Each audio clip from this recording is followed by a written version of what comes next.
Then we'll come back to you and we'll come to the people here. Yes? Who? Okay, somebody in front. I want first to acknowledge your presence as the 5th President and the Commander-in-Chief of the Armed Forces. My beautiful name that my father gave me is Kisero Junior Kennedy Otieno. I'm the Secretary General of Kenya Methodist University. And I have a few things to put across, Your Excellency.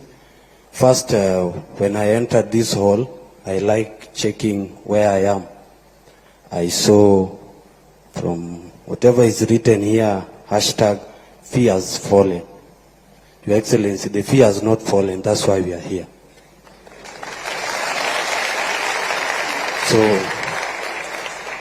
and first thing first, Mr. President, I've been privileged to be under your administration in 2 capacities. One, I enjoyed your administration when you were an MP in Eldoret North. Yeah, we used to learn hapo kama good hapo chini karibu na kwenu. Yes. And secondly, I've also experienced your leadership now that you are the president. Mr. President, I can assure you they are totally different. From when you were MP, people used to go to the street to celebrate your achievements. Nowadays, we just go to the streets to demonstrate.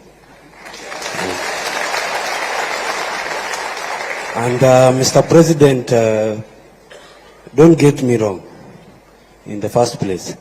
The reason is why I know when you are the president, it comes with a lot of responsibility and people to advise. And I will start off by saying those who advised in this new funding model, I will not be wrong to say there is a problem. And that's why we are here. We have to go back to the drawing board. We have to start off afresh. And my question is, Mr. President, the first question is, what was so wrong with the old funding model that we could not sit down and amend it? Because even a constitution of a country, you just don't wake up one day and bring a new constitution.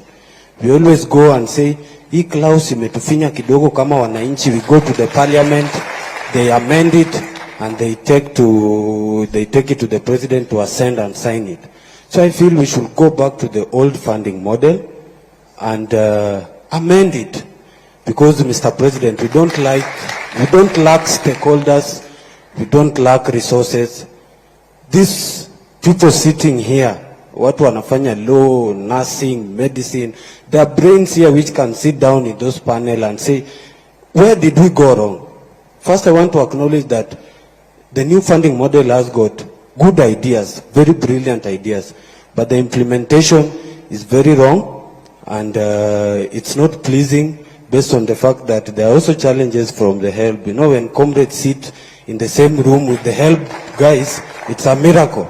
But we are very happy to sit down with them and discuss in your presence. Mr. President, I want to also talk about, I come from KEMU, which is a private university. And my question there is in, you have spoken, I've understood what you have said in regards to scholarship and the loans. Comrades, kama SG wendi mtu wa mkono. I have my president here, Masai Chebet. Comrades come to you and tell you, Kisero, we have been placed in this band. And people are really suffering, Mr. President. And my question is, why then do COOPs have to place them in private university if they can't be sustained the same way as those in public university? And in that regard, Mr. President, I acknowledge that you have said the government, this is my chance with the Mr. President.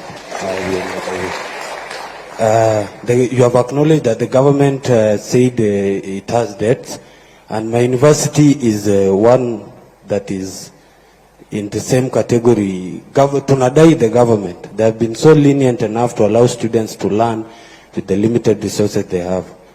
Tunaomba tu hata kidogo ndio university iendelee kufanya kazi, because we need to learn, those who we are there in KEMU. Then Mr. President, recently you were awarded beautiful degree at Baraton University, if I'm not wrong. Honorary. Honorary. Degree at Baraton University. And there was one picture that really took my attention. I know most of you saw the picture. There was a little girl called Naomi who was in the midst of graduates, and he was there admiring all the graduates, the beautiful gown. Then I asked myself, why does this new funding model want to kill the dream of that young girl of one day graduating?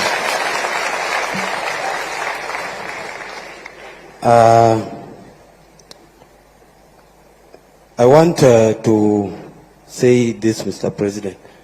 As the commander, I first started by saying I acknowledge your president as your presence as the 5th president and the commander-in-chief of our defense forces. And one of your roles in that regard is to act. Please act, Mr. President. We beg you. Please act. Then lastly, namalizia kabisa. Lastly, Mr. President, we don't have to go to the street when we can resolve this thing here today. Ama namna gani wangwana? Yes. Because we also don't like going to the streets when we can solve things at the table. We are ready to be part of the discussion. We are ready to listen. We are ready to work and ensure that we change this. But the bottom line remains, let's go to the old funding model, amend it to what you wanted to achieve with the new funding model. Thank you so much. God bless you. Okay. Which way? We are finished with here?